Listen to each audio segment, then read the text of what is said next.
So if you've already watched the reteach of the y equals x and y equals negative x reflection, here is a few practice problems, 4 practice problems that you can do to see if you actually now have a better handle on the y equals x and y equals negative x reflection. What you should do now is pause it so that this is up on your computer screen or your smartphone screen or your iPad screen. Get out a sheet of paper or open up a Word document or however you want to make sure you know this. And then see if you can test yourself. See if you know it, and then you're going to press play. So you're going to pause it.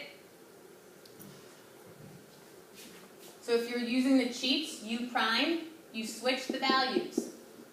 The x becomes the y, and the y becomes the x. Y becomes x, x becomes y. We remember our prime notation.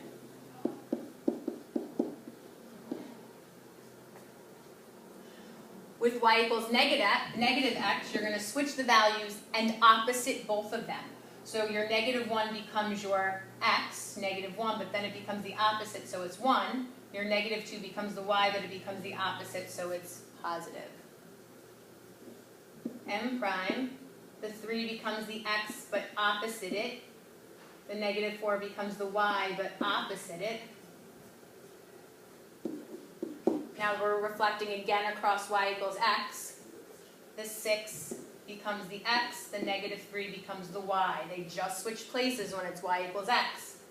The 8 prime, the -2 becomes the x, the 1 becomes the y. They just switch places when it's y equals x. Number 4 is back at y equals -x. Now they switch places and they become the opposite.